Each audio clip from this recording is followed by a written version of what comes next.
సరే ఈరోజు నెక్స్ట్ కూడా మనకు ఆర్గానిక్ ప్రిపరేషన్స్లో ఇది నాలుగోది. సో ఆర్గానిక్ ప్రిపరేషన్లో పేపర్ 8లో మనం చెప్పుకున్నాం. ఫస్ట్ ఒకటి యాస్పిరిన్ తయారు చేయటం, అసిటాలైడ్ తయారు చేయటం, నిన్న పారాసిటమాల్ తయారు చేయటం చెప్పుకున్నాం. సో నెక్స్ట్ ఆర్గానిక్ ప్రిపరేషన్లో మనకు నాలుగోది వచ్చేసి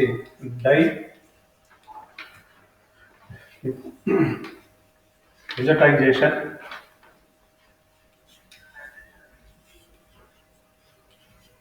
సో నాలుగో ప్రిపరేషన్ వచ్చేసి డైజటైజేషన్. సో మరి డైజటైజేషన్ ద్వారా ఏం తయారు చేయగలుగుతామంటే మనం ఇక్కడ బీటా నాప్తాలతో మనం చర్య చెందిస్తున్నాం. అంటే ఇక్కడ మరి ఇందులో డైజటైజేషన్ ఇది మీకు ఆర్గానిక్ రియాక్షన్ ఇది మనకు వచ్చి ఉంటుంది. సరే ఇక్కడ దీని యొక్క ఉద్దేశం ఏంటంటే మనకు ముందు ఉద్దేశం వచ్చేసి అనిలిన్ నుండి ఎజో బీటా నాప్తాల్ తయారు చేయటం. ఎజో బీటా నాప్తాల్ తయారు చేయటం ఇది మన ఉద్దేశం.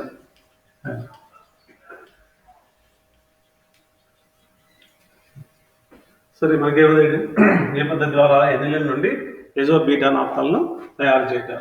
సరే మరి ఇందులో ఉపయోగించినటువంటి రసాయనాలు ఎటువంటి రసాయనాలు ఉపయోగిస్తాము, మనకి ఏమేమి ఉపయోగపడతాయి. సో నెక్స్ట్ పాయింట్ వచ్చేసి కెమికల్స్, అంటే లిక్విడ్ కెమికల్స్. ఇది మనకు ఎజో బీటా నాప్తాలను తయారు చేయడానికి కావాల్సినటువంటి కెమికల్స్.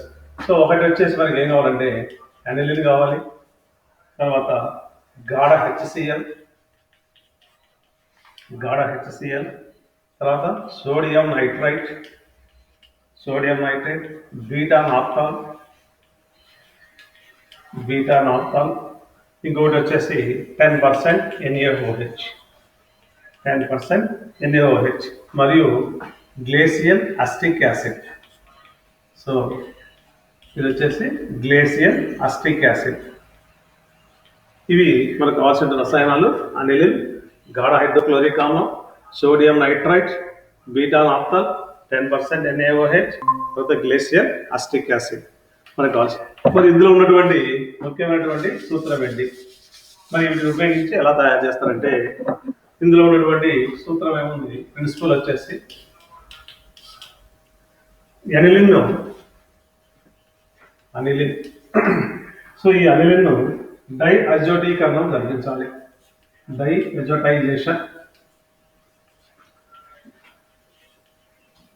సో అనిలిన్ డైఎస్టోజేషన్ కనుక చేసినట్టయితే మనకి ఏమవుతుంది, ఎజో బీటా నాప్తాల్ అనేది ఏర్పడుతుంది. మరి ఈ విధంగా ఏర్పడుతుంది. మరి దీనికంటే ముందు మనకి ఏంటంటే డైఎజోటైజేషన్ అంటే ఏందో తెలుసుకోవాలి. సో డైఎజోటైజేషన్ అంటే అర్థం ఏంటి, మనకు డైజోనియం క్లోరైడ్ లవణాలు ఏర్పడేది. అనిలిన్ నుండి బెంజిన్ డైజోనియం క్లోరైడ్ లవణాలు కనుక ఏర్పడితే దాన్ని డైఎస్టోజేషన్ అంటాం. సో ఇందులో ఉన్నటువంటి సమీకరణం మనకు ఎజో అంటే ఇది ఒక కప్లింగ్ చర్య. అంటే మొత్తం వచ్చేసి ఏమవుతుందంటే ఎజో బీటా నాప్తాలు ఏర్పడేది ఒక కప్లింగ్ చర్య. ఇది ఒక కప్లింగ్ చర్య. అర్థమైందా? సో ఈ కప్లింగ్ చర్య జరిగే ముందు ఏమవుతుందంటే మనకు డైజేషన్ రియాక్షన్ తీసుకోవాలి, డైఎజటైజేషన్ రియాక్షన్ కావాలి. సో డైఎజటైజేషన్ అంటే అర్థమైందంటే మనకు అనిలిన్ నుండి డైజోనియం క్లోరైడ్ లవణాలు ఏర్పడేదే డైఎజటైజేషన్ అంటాం. సో ఈ డైఎజటైజేషన్ తర్వాత మనకు కప్లింగ్ చర్య చేసినట్లయితే మనకి ఏమవుతాయి, ఎజో బీటా నాప్తాల్ అనే అద్దకాలు ఏర్పడతాయి, డైస్ అనేది ఏర్పడుతుంది. అంటే సాధారణంగా కప్లింగ్ చర్యల ద్వారా ఏమైపోతాయంటే డైస్ అనేది ఏర్పడతాయి మనకి ఎప్పుడు కూడా. మరి ఇందులో ఉన్నటువంటి ఈక్వేషన్ సమీకరణం ఏముందంటే ఇక్కడ జరిగినటువంటి ఈ బీటా నాప్తాల్ ఎనిలిన్ ద్వారా ఎజో బీటా నాప్తాల్ ఏర్పడినటువంటి సమీకరణం ఏముంటుంది, మొట్టమొదటి మన aniline plus sodium nitrite plus HCl.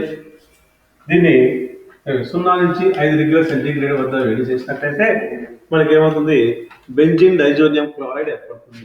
Benzene diazonium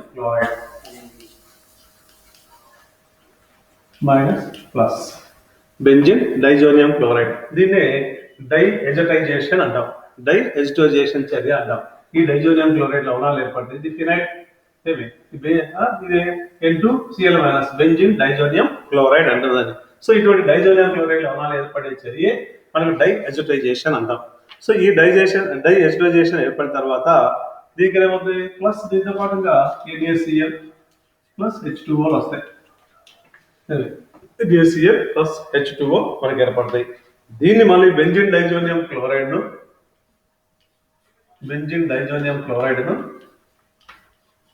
ఏం చేయాలి బీటా నాప్తాల్తో చర్య చెందించాలి. Beta naphthol. సో ఈ బీటా నాప్తాల్ ఆర్ 2 నాప్తాల్ ఏదైనా ఒకటే. సో దీన్ని బీటా నాప్తాల్ అంటాం. సో ఇది వచ్చేసి రెండు బెంజిన్ రింగులుగా ఉన్నట్లయితే ఇది బీటా నాప్తాల్ ఆర్ 2 నాప్తాల్ అంటాం. దీన్ని 2 నాప్తాల్ అంటే రెండో పొజిషన్ కనుక మనకు OH ఉంది కాబట్టి అది బీటా లేదా బీటా నాప్తాల్ అంటున్నాం. ఇక్కడ ఒకటో పొజిషన్ కనుక ఉంటే దాన్ని ఆల్ఫా నాప్తాల్ అంటాం. అర్థమైందా?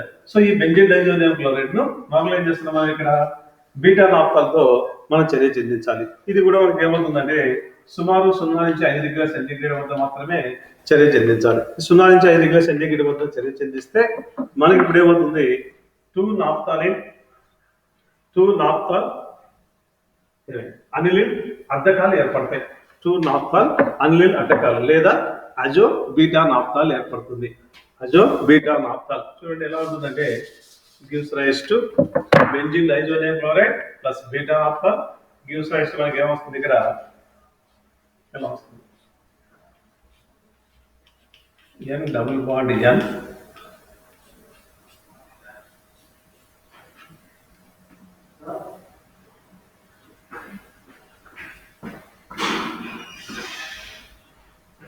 ఇక్కడ మనకి ఏమవుతుంది OH. దీని వచ్చినప్పుడు మనం ఏమంటాం కప్లింగ్ రియాక్షన్ అంటాం, అద్దెకాలం అంటాం ఇది. సో ఇది ఎజో బీటా నాప్తాల్ అంటాం దీన్ని, ఎజో బీటా నాప్తాల్. సో లేదా 2 నాప్తాల్ అనిలిన్ డై అంటాం. 2 నాప్తాల్ అనిలిన్ లేదా ఎజో బీటా నాప్తాల్ అంటాం. ఇది వచ్చేసి మనకి ఏమవుతుంది ఆరెంజ్ రెడ్ లో కలర్ లో ఉంటుంది. ఆరెంజ్ రెడ్ కలర్ లో ఉండే మనకి ఏమవుతుంది ఎజో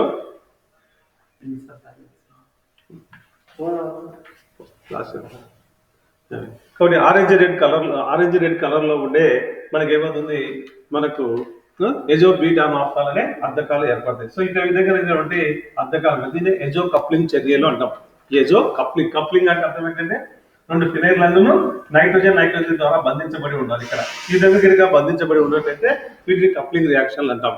సరే మనకి ఇప్పుడు ఏమవుతుంది మొట్టమొదటి ఏమో డై ఎజిటైజేషన్ జరుగుతుంది, తర్వాత కప్లింగ్ జరుగుతుంది. సో డై ఎజిటైజేషన్ కప్లింగ్ తర్వాత మనకి ఏర్పడుతుంది అంటే ఎజో బీటా నాప్తాల్ ఏర్పడుతుంది. ఒక దశలో మాత్రమే ఇది ఏర్పడదు, మొట్టమొదటి దశలో మనకి ఇది ఏర్పడుతుంది. ఇది ఎజో డైజేషన్ ద్వారా. సో ఎజో డైజేషన్ అంటే అర్థం ఏంటంటే అనిలిన్ సోడియం నైట్రేట్ మరియు HCl సమక్షంలో అంటే ఏమవుతుంది ఈ రెండు దగ్గర చర్య చెందితే నైట్రస్ ఆమ్లం ఏర్పడుతుంది. NaCl HNO2 వస్తుంది. ఇక్కడ ఈ HNO2 ఈ నైట్రస్ ఆమ్ల సమక్షంలో ఇది చర్య చెంది మనకు బెంజిన్ డైజోనియం క్లోరైడ్ ను ఏర్పరుస్తుంది. ఈ బెంజిన్ డైజోనియం క్లోరైడ్ ఏర్పడి ఈ చర్యనే డై ఎజిటైజేషన్ చర్య అంటాం.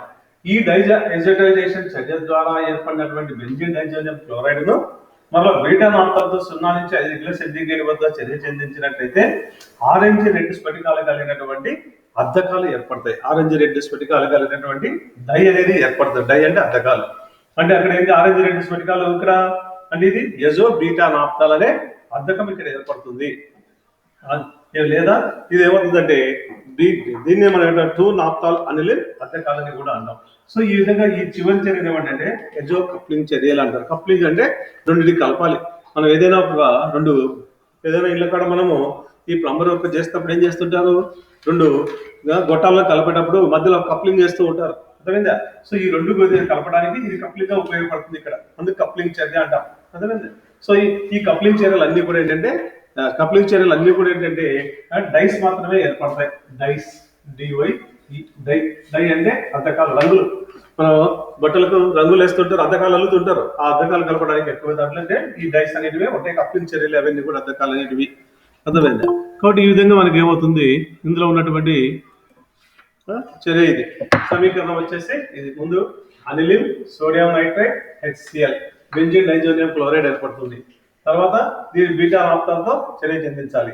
అప్పుడు ఆరెంజ్ రెండు స్ఫటికాలు కలిగినటువంటి ఒక అద్దకం ఏర్పడుతుంది. ఇదో ఏజో బీటా నాప్తాల్. మరి ప్రొసీజర్ దీన్ని ఏ విధంగా తయారు చేస్తారు? దీన్ని ఈ విధంగా మనం తయారు చేస్తాము. సో మొట్టమొదటి వచ్చేసి దీనికి కావాల్సినటువంటి పరికరాలు ఏంటంటే కోనికల్ ఫ్లాస్క్లో ఒక 2 కావాలి. 100 ml కోనిక అంటే ఒక 100 ml conical flask, 100 ml beaker, 250 ml ఒక బీకరు, ఒక ఐస్ బాత్, ఒక గాజు కడ్డీ, తర్వాత మనకు ఒక పన్నల్ వాటర్ పంపు కావాలి.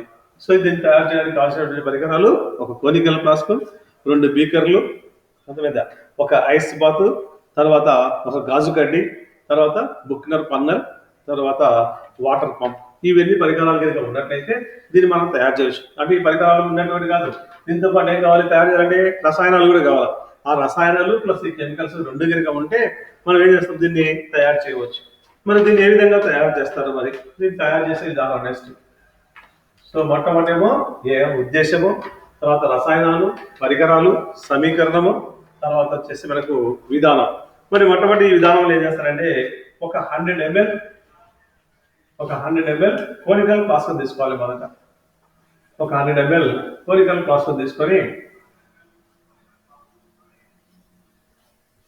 ఇట్లా ఉందనుకోండి, మనకు ఇక్కడ ఒక 100 ml కోనికల్ ఫ్లాస్క్ తీసుకోవాలి. ఈ 100 ml కోనికల్ ఫ్లాస్క్ తీసుకొని దీంట్లో ఏం చేస్తాం మనం 4.5 ml. సో దీంట్లో 4.5 ml అనిలిన్ కలపాలి. అనిలిన్ 4.5 ml అనిలిన్ తీసుకోవాలి. చూడండి, ఫస్ట్ ఏం చేస్తున్నాం, 100 ml కోనికల్ ఫ్లాస్క్ తీసుకోవాలి, దానికి 4.5 ml అనిలిన్ కలపాలి. దీనికి మళ్ళీ ఏం చేస్తున్నాం 10 ml గాఢ HCl కలపాలి. గాఢ HCl 10 ml గాఢ HCl మరియు దీనికి ఏం చేయాలి 20 ml water. 20 ml water. So 100 ml conical flask, దాన్ని తీసుకొని 4.5 ml అనిలిన్, 10 ml గాఢ HCl, 20 ml H2O తీసుకోవాలి. తీసుకొని ఈ ఫ్లాస్క్ ఏం చేయాలి, ఒక చల్లని నీటి తొట్టిలో ఉంచాలి. అంటే కొంచెం ఐసు ముక్కలు ఉన్నటువంటి నీటి తొట్టిలో ఉంచాలి. అంటే ఇక్కడ ఏమవుతుందంటే ఈ ఎనిల్కు గాఢ HCl కు మధ్య మనకి చర్య జరుగుతుంది. ఆ చర్య జరిగినప్పుడు ఏమవుతుందంటే కొంచెం ఉష్ణ విడుదలవుతుంది. ఆ ఉష్ణ విడుదలవుతుంది కాబట్టి దీన్ని ఏం చేయాలి, దాదాపు 5 డిగ్రీల సెంటీగ్రేడ్ వరకు ఒక గాజు నీరు ఉన్నటువంటి తొట్టిలో కానీ లేదా ఐసు ముక్కలు ఉన్నటువంటి తొట్టిలో ఉంచి దీన్ని చల్లార్చాలి. ఫ్లాస్క్ ఏది 4.5 aniline, 10 ml HCl, 20 ml water కలిగినటువంటి ఈ కోనికల్ ఫ్లాస్క్ ను 5 డిగ్రీల సెంటీగ్రేడ్ వరకు ఏం చేయాలి, చల్లబరచాలి. ఆ చల్లబరిచిన తర్వాత మరొక వేరొక బీకర్ను తీసుకొని, చిన్న బీకర్ ఒకటి, అర్థమైంది, ఒక వేరొక బీకర్ను తీసుకొని ఒక 100 ml బీకర్, అర్థమైంది, ఒక 100 ml బీకర్ తీసుకొని దానిలో ఏం చేయాలి 4 గ్రాములు సోడియం నైట్రైట్, 4 గ్రాముల సోడియం నైట్రైట్ ను తీసుకొని దీనికి కూడా ఏం చేయాలి 20 ml వాటర్ని కలపాలి. మరి వేరొక బీకర్లో మనం ఏం చేస్తున్నాం, ఒక చిన్న బీకర్ తీసుకొని దానిలో 4 గ్రాముల సోడియం నైట్రైట్, 20 ml మనం ఏం చేస్తున్నాం వాటర్ని తీసుకొని నీటిలో, అంటే ఈ సోడియం నైట్రైట్ ను ఈ 20 ml నీటిలో కలిగించి దీన్ని కూడా ఏం చేయాలి 5 డిగ్రీల సెంటీగ్రేడ్ వరకు చల్లబరచాలి. 5 డిగ్రీల సెంటీగ్రేడ్ వరకు చల్లబరచాలంటే పాత్రను ఏం చేస్తామో ఒక నీటిలో, చల్లని నీటిలో కనుక ఉంచాలి, లేదా ఐస్ ముక్కలు ఉన్నటువంటి ఐస్ బాతులు కనుక ఉంచినట్లయితే అది త్వరగానే చల్లబడుతుంది. ఈ విధంగా చల్లబరిచిన తర్వాత ఈ సోడియం నైట్రేట్ ద్రావణం, అంటే ఇక్కడ రెండోసారి తీసుకుని తయారు చేసినటువంటి ఈ సోడియం నైట్రేట్ ద్రావణాన్ని నెమ్మదిగా ఈ అనిలిన్ ద్రావణాన్ని కలపాలి. దీనికి కలపాలి. సో మొదట మనమేమో అనిలిన్ HCl తో ప్లస్ H2SO4 తో కలిపి ఒక ద్రావణాన్ని తయారు చేసుకొని 5 డిగ్రీల సెంటీగ్రేడ్ వరకు ఉంచుకుందాం. నెక్స్ట్ వేరొక బీకర్ లో వచ్చేసి 4 గ్రాముల సోడియం నైట్రేట్ ను 20 ml లో కరిగించి ఏం చేస్తున్నాం, ఇక్కడ 5 డిగ్రీల వరకు చల్లార్చాం. చల్లార్చిన తర్వాత ఈ సోడియం నైట్రేట్ ఉన్నటువంటి ఈ బీకర్ లో ఉన్నటువంటి ద్రావణాన్ని చాలా నెమ్మదిగా ఈ మొదటి కోనికల్ ఫ్లాస్క్ లో కలపాలి. చాలా నెమ్మదిగా కలపాలి. ఆ నెమ్మదిగా కలుపుతూ ఏం చేయాలి, మనకు గాఢ HCl కలిగినటువంటి ఫ్లాస్క్ దీనిలో నెమ్మదిగా మనకు కలపాలి. అప్పుడు మనం ఏం చేస్తామంటే కలిపిన తర్వాత అది కూడా మెయింటెనెన్స్ ఏమవుతుంది, అది మొత్తం ఫ్లాస్క్ ఇప్పుడు కూడా 5 డిగ్రీల సెంటీగ్రేడ్ ఉష్ణోగ్రత వరకు ఉండే విధంగానే మనం చూసుకోవాలి. తర్వాత 7 గ్రాముల టూ నాప్తాలను ఇంకొక బీకర్ తీసుకొని దీంట్లో ఏం చేస్తాము 7 గ్రాముల టూ నాప్తాల్ 7 గ్రాముల ఏం చేస్తున్నాం 2 నాప్తాలను తీసుకొని దీనికి ఏం చేస్తాము 60% NaOH 60% సారీ 10% 60 ml 10% NaOH కలపాలి. సో 7 గ్రాముల 2 నాప్తాలకు ఏమి 250 ml బీకర్లో తీసుకొని దీనికి 10% NaOH ఎంత కలపాలి 60 ml కలపాలి. ఆ 60 ml కలిపి ఆ ఫ్లాస్క్ కూడా ఏం చేయాలి ఐస్ బాత్ లో ఉంచి 5 డిగ్రీల సెంటీగ్రేడ్ వరకే చల్లబరచాలి. సో మొదటిది 5 డిగ్రీలే, రెండోది 5 డిగ్రీల సెంటీగ్రేడ్ చల్లబరచాలి. ఈ మూడో ఫ్లాస్క్ కూడా ఏం చేయాలి 5 డిగ్రీల సెంటీగ్రేడ్ వరకే మనము చల్లబరచాలి. అప్పుడు మనకి ఏమవుతుంది ఈ విధంగా కనుక కలిపినట్లయితే మనకు డై ఎసిటైజేషన్ ద్రావణాన్ని ఇప్పుడు ఏమవుతుంది ఈ రెండు ఇప్పుడు ఇది ఒకటి ఇక్కడ ఉండేది ఒకటి రెండే ఉండేది మనకు. అంటే ఇక్కడ ఏమవుతుంది ఎప్పుడైతే మొదటి దాంట్లో 4.5 ml అనిలిన్ గాఢ HCl తీసుకున్నాం, దీనికి సోడియం నైట్రేట్ కలిపినాం. ఎప్పుడైతే సోడియం నైట్రేట్ కలిపినామో ఈ రెండు చర్య వల్ల ఏమైంది డై అజిటైజేషన్ జరిగింది. ఇక్కడ డై అజిటైజేషన్ ఇక్కడ జరిగిపోయింది. ఈ డై అజిటైజేషన్ జరిగినటువంటి ఈ ద్రావణానికి అంటే ఈ డై అజిటైజేషన్ ఏర్పడింది మనకు బెంజిన్ డైజోనియం క్లోరైడ్ లవణాలు ఏర్పడింటాయి. ఈ బెంజిన్ డైజోనియం క్లోరైడ్ ఏర్పడినటువంటి ఆ ద్రావణానికి ఏం చేయాలి చాలా నెమ్మదిగా ఈ నాప్తాల్ ద్రావణాన్ని కలపాలి. చూడండి ఇక్కడ ఈ నాప్తాల్ ద్రావణం ఉంది కదా 7 గ్రాముల 2 నాప్తాలను 10% NaOH ద్రావణంలో కరిగించి దీన్ని తీసుకొచ్చి ఏం చేయాలి ఈ మొదటి కోనికల్ ఫ్లాస్క్ లో కలపాలి. ఎప్పుడైతే ఆ మొదటి కోనికల్ ఫ్లాస్క్ లో కలిపి బాగా గిలకరించాలి, బాగా షేక్ చేయాలి. బాగా షేక్ చేసిన తర్వాత ఆ రెండు ద్రావణాలు ఎప్పుడైతే ఇది రెండు ఒకదానితో ఒకటి కలుస్తాయో మనకేమవుతుంది ఎర్రటి రంగు కలిగినటువంటి ఫినైల్ అజో బీటా నాప్తాల్ ఏర్పడుతుంది. ఎర్రటి రంగు కలిగినటువంటి ఫినైల్ యజో బీటా నాప్తాల్ ఏర్పడుతుంది. సో అవి మనకు ఈ ప్రక్రియ అంతా పూర్తయిన తర్వాత ఏం చేస్తున్నాం మనం దాదాపు ఇప్పుడు ఏంటి ఈ మొదటి కోరిక ఈ బీటా నాప్తాలు కూడా ఈ డై అజిటైజేషన్ ద్రావణంలో కలిపిన తర్వాత సుమారు 30 డిగ్రీల సేపు ఐసు ముక్కల్లో కనుక ఉంచి బాగా గిలకరించాలి. ఆ గిలకరించగా వచ్చినటువంటి ద్రావణాన్ని బుక్నర్ పన్నల ద్వారా వడబోయాలి. ఆ బుక్నర్ పన్నల ద్వారా వడబోసినట్లయితే మనకేమవుతుంది ఫినైల్ ఎజో బీటా నాప్తాల్ అనేది ఏర్పడుతుంది. సో ఇక్కడ ఏమవుతుందంటే మనకి చర్య అంతా కూడా 2 దశలు జరుగుతుంది. మనం గుర్తుపెట్టుకోండి ఈజీగా. మొదటి దశలో ఏమవుతుందంటే డై అజిటైజేషన్ జరుగుతుంది. రెండవ దశలో వచ్చేసి కప్లింగ్ చర్య జరుగుతుంది. సో మొదటి దశలో జరిగేది ఏం చెప్తున్నాం డై అజిటైజేషన్ అంటే అర్థం ఏంటి మనకు బెంజిన్ డైజోనియం క్లోరైడ్ లవణాలు ఏర్పడటానే మొదటి దశ. రెండవ దశ అంటే అర్థం ఏంటి మనకు ఫినైల్ ఎజో టు నాప్తాల్ ఏర్పడేది రెండవ దశ, అది కప్లింగ్ చర్య. సో ఒక దశ ఏమో డై అజిటైజేషన్, రెండోదేమో కప్లింగ్ రియాక్షన్. ఈ విధంగా మనకు చేయాలి. సో మొట్టమొదటి ఏం చేస్తున్నాం ఒక 100 ml కోనికల్ ఫ్లాస్క్ తీసుకొని దానికి 4.5 ml అనిలిన్ తర్వాత 10 ml గాఢ HCl ప్లస్ 20 ml వాటర్ కలిపి బాగా గిలకరించి దీన్ని 5 డిగ్రీల సెంటీగ్రేడ్ వరకు చల్లబరుస్తున్నాం. ఈ చల్లబరిచి కోనికల్ ఫ్లాస్క్ అట్లానే ఒక సైడ్ పెట్టుకోండి. నెక్స్ట్ వేరొక బీకర్ తీసుకొని దానిలో ఏం చేశాను 4 గ్రాముల సోడియం నైట్రేట్ ను 20 ml వాటర్ లో కరిగించాలి. 4 గ్రాముల సోడియం నైట్రేట్ ను 20 ml వాటర్ లో కరిగించి ఈ బీకర్ కూడా 5 డిగ్రీల సెంటీగ్రేడ్ వరకే చల్లబరచాలి. చల్లబరిచిన తర్వాత ఈ సోడియం నైట్రేట్ ద్రావణాన్ని ఏం చేస్తున్నాం మనం ఈ అనిలిన్ కు నెమ్మదిగా స్టిరింగ్ బాగా కలపాలి. ఈ విధంగా కలుపుతూ ఉన్నట్లయితే ఈ రెండింటి మధ్య మనకేమవుతుంది చర్య జరుగుతుంది. చర్య జరిగి ఏర్పడుతుంది ఇక్కడ బెంజిన్ డైజోనియం క్లోరైడ్ లవణాలు ఏర్పడతాయి. అంటే డై అజిటైజేషన్ చర్య ఇక్కడికి పూర్తవుతుంది. ఆ బెంజిన్ డైజోనియం క్లోరైడ్ ఎప్పుడైతే ఏర్పడుతుందో మనకి ఏమవుతుంది డై అజిటైజేషన్ చర్య అనేది పూర్తయింది. సో ఇక్కడ దీంట్లో మనకు వచ్చినప్పుడు ఏమైంది మనకి ఈ రెండు కలిపినాం, ఇది రెండు కలుపుతున్నాం. ఈ రెండు కనుక కలిపితే మనకి ఏర్పడింది మనకు అజిటైజేషన్ అయిపోయింది. అంటే బెంజిన్ డైజోనియం క్లోరైడ్ లవణాలు ఏర్పడినాయి. ఇలాంటి లవణాలు ఏర్పడతాయి N2Cl ఇలాంటి లవణాలు ఏర్పడతాయి. ఈ రెండు కనుక కలిపినట్లయితే అప్పుడు మనం ఏం చేస్తున్నాం ఈ బెంజిన్ డైజోనియం క్లోరైడ్ కు వేరొక బీకర్ లో చేస్తున్నాం 7 గ్రాముల 2 నాప్తాలను తీసుకొని 60 ml 10% NaOH ద్రావణంలో కరిగిస్తున్నాం. కరిగించి దీన్ని కూడా 0 డిగ్రీ అంటే దీన్ని కూడా ఏం చేస్తున్నాం 5 డిగ్రీల సెంటీగ్రేడ్ వరకే చల్లబరచాలి.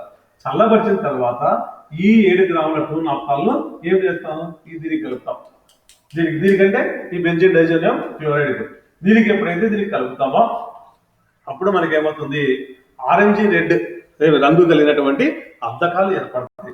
దాన్ని మనం ఏమంటున్నాం అంటే ఫినైల్ ఎజో 2 నాప్తాల్ అంటున్నాం. ఫినైల్ అజో బీటా నాప్తాల్ అంటున్నాం అనేవి. లేదా మనకి ఏమవుతుంది కలిపిన వెంటనే ఏర్పడతాయి అంటే సో ఈ రెండింటిని కలిపి దాదాపు ఒక 30 నిమిషాల సేపు ఐస్ ముక్కలు ఉన్నటువంటి ఒక ఐస్ బాత్లో దీన్ని చల్లబరచాలా. ఆ ఐస్ ముక్కలు ఉన్నటువంటి ఐస్ బాత్లో చల్లబరిచి అప్పుడు ఏమవుతుంది ఇక్కడ నీళ్లు ఉంటాయి దీంట్లో. దీన్ని ఏం చేస్తున్నాం బుక్నర్ పన్నలు కలపాలి. ఇలా చెప్పారు బుక్నర్ పన్నల్ అని. బుక్నర్ పన్నల్ లేదా గరాటు. ఈ బుక్నర్ గరాటు ఏం చేస్తున్నాం ఒక సక్సనిక్ పంపులో సక్సనిక్ కోరికల్ ఫ్లాస్క్ తీసుకోవాలా. సక్సనిక్ కోరికల్ ఫ్లాస్క్ అంటే ఎలా ఉంటుంది ఇలాగా దీనికి ఒక పంపు ఉంటుంది. సో ఈ సక్సనిక్ పంపు ద్వారా మనం చేస్తాం ఇక్కడ ఫిల్టర్ పేపర్ తీసుకొని ఈ బుక్నర్ పన్నల పదార్థాన్ని తీసుకొని మనం వడబోయాలి. సో ఈ విధంగా వడబోసిన తర్వాత ఏమవుతుంది ఈ ఫిల్టర్ పేపర్ పై భాగంలో సో మనకి ఏమవుతుందంటే బీటా నాప్తాల్ అనేది మనకు ఫినైల్ ఎజో టు నాప్తాల్ అనేది లభిస్తుంది. దీంట్లో ఏమైనా సరే కొంతవరకు మనకి ఏమవుతాయంటే ఇంప్యూరిటీస్ ఉండొచ్చు, మల్ల పదార్థాలు కనుక ఉండవచ్చు. ఆ మల్ల పదార్థాలు తొలగించి మనకు స్వచ్ఛమైనటువంటి పదార్థం కావాలంటే నెక్స్ట్ ఏం చేస్తాం మనం స్ఫటికీకరణ కావిస్తాం. దాన్ని స్ఫటికాలుగా మనం అంటే అది మెత్తని పొడిగా కనిపిస్తుంది. ఆ విధంగా మెత్త పొడిగా కాకుండా స్ఫటికాలుగా మనకు కనిపించాలంటే నెక్స్ట్ దాన్ని ఏం చేయాలి స్ఫటికీకరణ గావించాలి. మళ్ళీ స్ఫటికీకరణ గావించాలంటే ఏం చేయాలి మనం ఇక్కడ లభించినటువంటి ఫినైల్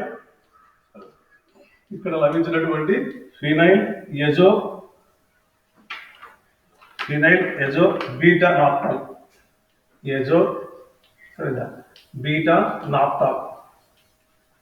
ఈ బీటా నాప్తాల్ దీన్ని ఏం చేయాలి మనము ఒక గ్లేసియల్ అస్టిక్ ఆమ్లాన్ని కలిపి దీనికి గ్లేసియల్ అస్టిక్ ఆమ్లం CH3COOH గ్లేసియల్ అస్టిక్ ఆమ్లాన్ని కలిపి ఇటువంటి సెక్షన్ పంపు ద్వారా బుక్నర్ పన్నల్లో ఇక్కడ దీనిలో తీసుకొని చూడండి సేమ్ మళ్ళీ ఇక్కడ ఏదైతే దీనికి లభించిందో ఈ పదార్థాన్ని ఏం చేస్తున్నాం గ్లేసియల్ అస్టిక్ ఆమ్లంలో కరిగించి మరి ఈ బుక్నర్ పన్నల ద్వారా ఈ సక్షన్ పంపు ద్వారా మనకి ఏం చేయాలి వడబోయాలి. అయితే ఆ వడబోసే ముందు ఏం చేస్తామంటే ఇక్కడ గ్లేసియల్ అస్టిక్ ఆమ్లం ఉంటుంది కాబట్టి దీనికి కొద్దిగా ఇథనాల్ కలపాలి. సో ఎప్పుడైతే కొద్దిగా దీనికి ఇథనాల్ కలుపుతామో ఈ అస్టిక్ వాసన అనేది తొలగించబడిన తర్వాత ఈ సెక్షన్ పంపు సహాయంతో కనుక దీన్ని వడబోసినట్టయితే ఈ ఫిల్టర్ పేపర్ పై భాగంలో మనకి ఏమవుతుంది స్వచ్ఛమైనటువంటి ఆరెంజ్ రెడ్ స్ఫటికాలు ఏర్పడతాయి. అవి మనకు ఆరెంజ్ రెడ్ అద్దకాలు లేదా డై అంటాం లేదా ఫినైల్ ఎజో బీటా నాప్తాల్ ఏర్పడుతుంది. సో ఈ విధంగా మనకు ఈ చర్య అనేది తయారు చేయగలుగుతాం. సో మొట్టమొదట వచ్చేసి చాలా ఇంపార్టెంట్ మనకి ఇది మీకు ఎంఎస్సి ఎక్కడైనా ఎంట్రన్స్ ఎక్కడైనా వెళ్ళినప్పుడు కూడా ఇందులో క్వశ్చన్లు బిట్లు చాలా వస్తూ ఉంటాయి. అర్థమైందా? సో దీంట్లో మన చివరికి మనకి ఇదంతా చేసిన తర్వాత మనకి ఏం లభిస్తుంది స్ఫటికీకరణ తర్వాత ఇంకా ఫలితం కావాలి. ఫలితం అంటే మనకి ఏమవుతుంది దిగుబడి అంటే మనం తయారు చేసే మనం తీసుకున్నటువంటి కొలతలకు ఎంత దిగుబడి వస్తుందో చూసుకోవాలి.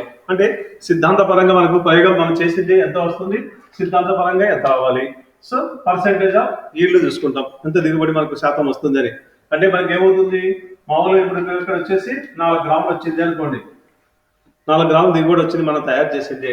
సో ప్రయోగపూర్వకంగా మనకి ఏం కావాలి ఇది 4.5 గ్రాములు రావాలనుకున్నాం అనుకోండి. అప్పుడు దీన్ని పర్సెంటేజ్ లెక్క కట్టాలి. ఎంత పర్సెంటేజ్ ఈల్డ్ వచ్చిందని 80% వచ్చిందా 90% వచ్చిందా అని తేడా తీసుకుంటే వస్తుంది కదా. ఈ పర్సెంటేజ్ లెక్క కట్టినట్టయితే మనకు ఎక్కువ వచ్చిందా తక్కువ వచ్చిందా అనేది తెలుస్తుంది. ఆ తర్వాత రెండోది ఏముంటుంది మెల్టింగ్ పాయింట్ ద్రవీభవన ఉష్ణోగ్రత. సో దీని యొక్క ద్రవీభవన ఉష్ణోగ్రత వచ్చేసి 131 డిగ్రీల సెంటీగ్రేడ్ ఉంటుంది. సో ద్రవీభవన ఉష్ణోగ్రతను కనుగొనడానికి కూడా ఒక సపరేట్ ఆపరేటర్ ఉంటుంది. బాయిలింగ్ పాయింట్ మెల్టింగ్ పాయింట్ ఆపరేటర్లు ఉంటాయి. మనకి ఆ బాయిలింగ్ మెల్టింగ్ పాయింట్ ఆపరేటర్ మన దగ్గర అయితే లేదు. మన మామూలుగా మీరు సాధారణంగా మనం ఈ టెంపరేచర్ కొలవడానికి ఉపయోగించే థర్మామీటర్ ఉంటుంది కదా. ఈ థర్మామీటర్ లో రీడింగ్లు ఉంటాయి మనకు. ఇక్కడ ఏం చేస్తారంటే ఒక సన్నటి కేశనాళిక ఉంటుంది. 2 వైపులా ఓపెన్ చేసినటువంటి ఒక కేశనాళిక ఉంటుంది.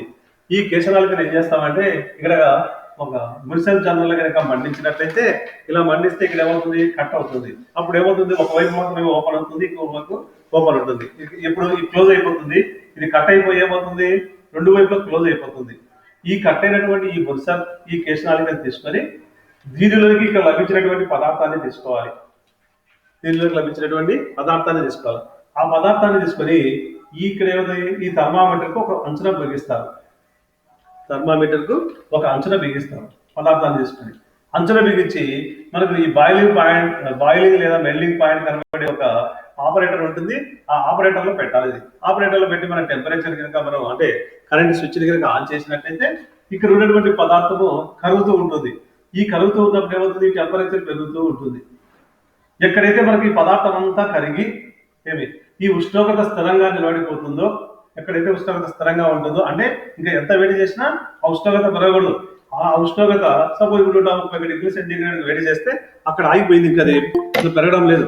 అప్పుడు ఆ ఉష్ణోగ్రతను ఏమంటామంటే ఆ పదార్థం యొక్క ద్రవీభవన ఉష్ణోగ్రత అంటాం. దీని ఈ విధంగా మనకి ఏం చేస్తారు, పదార్థం యొక్క ద్రవీభవన ఉష్ణోగ్రత కనుక్కోవాలి. ఏ దానికైనా సరే మనం ఇది తయారు చేసినప్పటికీ కూడా దాని యొక్క ఈల్డ్ ఎంత వస్తుంది, దాని యొక్క మెల్లింగ్ పాయింట్ ఎంత ఉంటుందో కనుక్కోవాలి. సో ఈ మెల్లింగ్ పాయింట్ బాయిలింగ్ పాయింట్ కనుక్కోవడానికి ఒక సపరేట్ ఒక ఆపరేటర్ ఉంటుంది.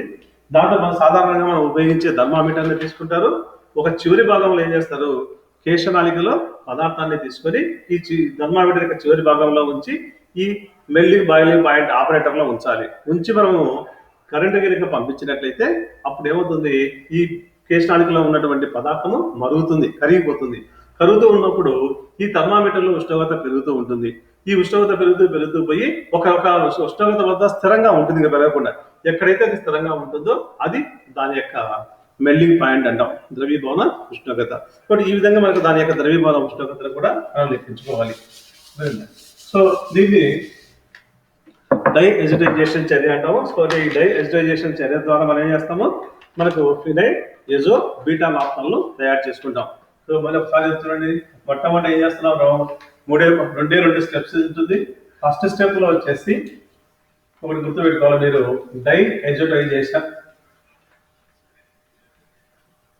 సో ఫస్ట్ స్టెప్ వచ్చేసి డై ఎజిటైజేషన్. సెకండ్ స్టెప్ వచ్చేసి దాన్ని కప్లింగ్ రియాక్షన్ అంటాం, కప్లింగ్ రియాక్షన్.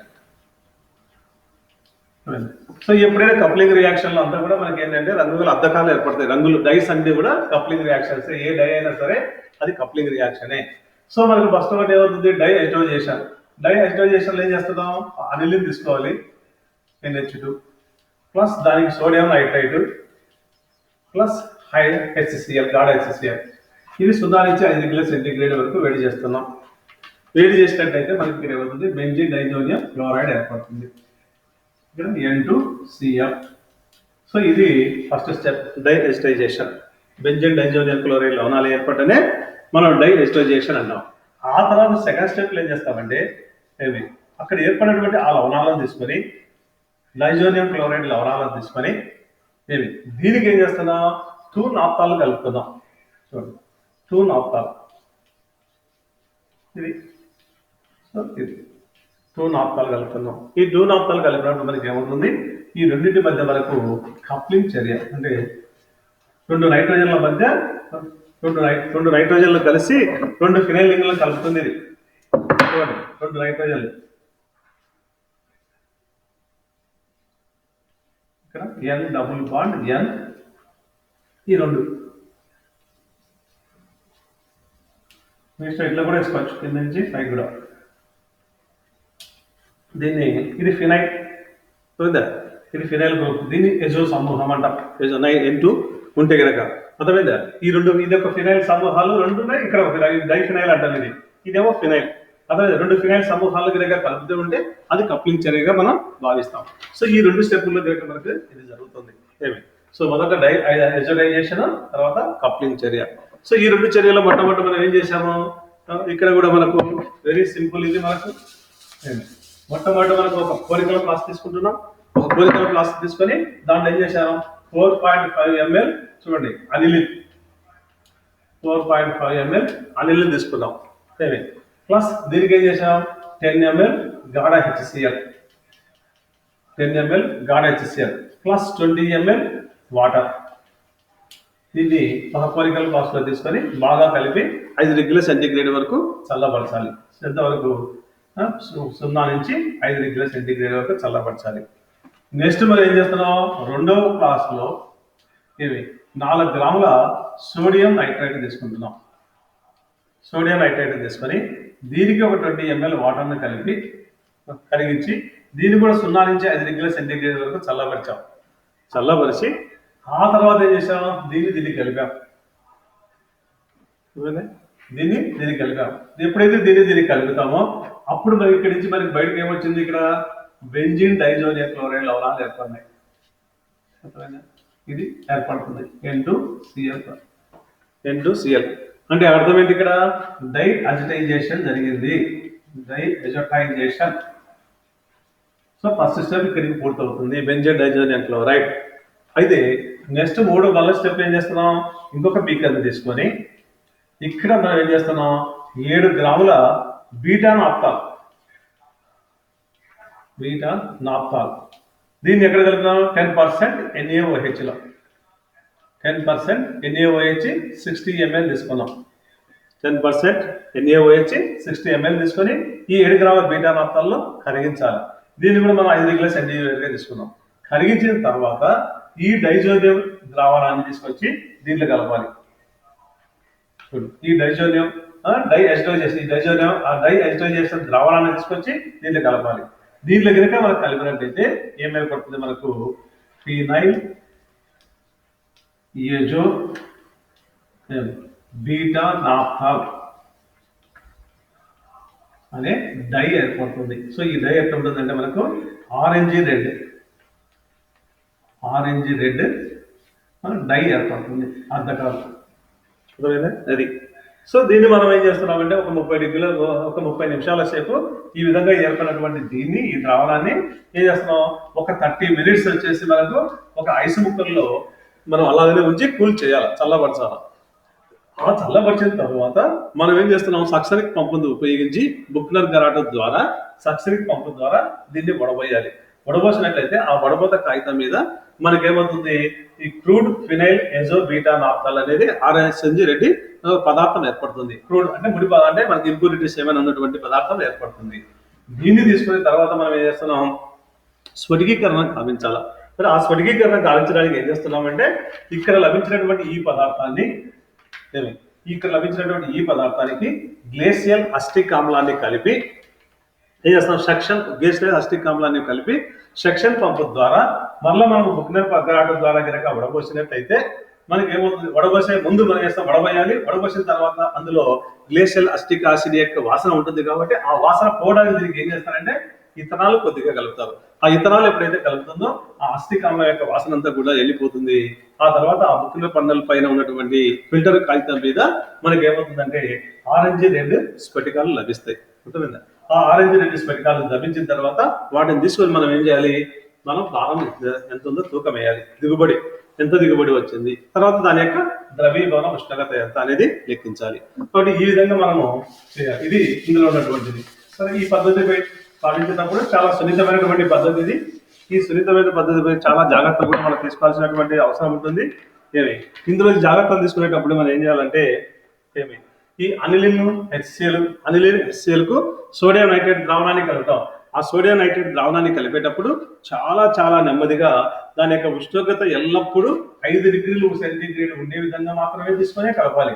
ఏది అనిలిన్ ప్లస్ HCl ఉన్నటువంటి దీనికి ఏం చేస్తున్నాం, మనం సోడియం నైట్రేట్ ద్రావణాన్ని కలుపుతాం, NaNO2. సో ఇది కలిపేటప్పుడు ఏం చేయాలంటే దీన్ని కలిపేటప్పుడు చాలా నెమ్మదిగా కలపాలి. చాలా అంటే ఎంత దాని యొక్క ఉష్ణోగ్రత 5 డిగ్రీల కంటే తక్కువ ఉండే విధంగా చూసుకుని మనం జాగ్రత్తగా కలపాలి. ఒకవేళ ఆ విధంగా ఉష్ణోగ్రత కనుక నెమ్మదిగా కలపలేదు అనుకుంటే అదేమవుతుందంటే మనకు ఇది ఉష్ణమోచక చర్య. ఉష్ణమోచక చర్య అంటే SL కనుక కలిపినట్టయితే ఇక్కడ ఎప్పటి టెంపరేచర్ రిలీజ్ అవుతూ ఉంటుంది. ఆ టెంపరేచర్ రిలీజ్ అయ్యి మనకి ఇక్కడ వేడి ఎక్కువగా ఉన్నట్టయితే ఆ ఉష్ణమోచక చర్య వల్ల ఏమవుతుంది, మనకు పేర్లు సంభవించడానికి అవకాశం ఉంటుంది. కాబట్టి దీన్ని ఎల్లప్పుడూ 5 డిగ్రీల సెంటీగ్రేడ్ తక్కువ ఉష్ణోగ్రత వద్ద ఉంచుకొని అందుకే ఎక్కువగా చల్లని నీటిలో ఉంచి లేదా ఐస్ బాత్ లో ఉంచి చర్య చేస్తూ ఉంటారు. అప్పుడు సోడియం నైట్రేట్ మాత్రమే కలపాలి. బట్ ఇది ఉష్ణమోచక చర్య కాబట్టి చాలా తక్కువ ఉష్ణోగ్రత వద్ద లేదా సుమారు 0 నుంచి 5 డిగ్రీల సెంటీగ్రేడ్ లోపల ఉష్ణోగ్రత వద్ద మాత్రమే ఈ అనిలిన్ ద్రావణానికి సోడియం నైట్రేట్ ద్రావణాన్ని కలపాలి. అదేవిధంగా ఎల్లప్పుడూ డై అజిటైజేషన్ ద్రావణాన్ని బీటా నాప్తాల్కు ద్రావణానికి ఈ ఎందుకు కలుపుతాం, మనం ఇక్కడ ఇందాక చెప్పాను బీటా నాప్తాల్ దీన్ని కలపాలంటే ఎందుకు కలుపుతామంటే ఆ స్ఫటికాలు రావడానికి మనం దాన్ని కలుపుతూ ఉంటాం. సో ఇక్కడ ఉన్నటువంటి ప్రికాషన్ జాగ్రత్త ఏంటంటే ఇది ఒక్కటే, ఈ డై అజిటైజేషన్ ప్రక్రియ జరిగేటప్పుడు సోడియం నైట్రేట్ను అనిలిన్ మరియు గాఢ HCl ద్రావణానికి చాలా నెమ్మదిగా చాలా తక్కువ ఉష్ణోగ్రత ఉండే విధంగా కలపాలి. దీనికి కారణం ఏంటంటే ఈ రెండింటి మధ్య జరిగే చర్య ఉష్ణమోచక చర్య కాబట్టి. ఇప్పుడు ఆ ఉష్ణమోచక చర్య కాబట్టి ఉష్ణోగ్రత ఎల్లప్పుడూ 5 డిగ్రీల కంటే తక్కువ ఉష్ణోగ్రత ఉండే విధంగానే మనము మెయింటైన్ చేయాలి. సో ఇది మనకు ఉన్నటువంటి దీన్ని ఒక 2 నిమిషాలు ఆగితే అది ఎలా అన్నట్టు మీకు లైవ్లో చూపిస్తాను. అట్లా ఉండండి, లైవ్లో చూపిస్తాను ఒకసారి.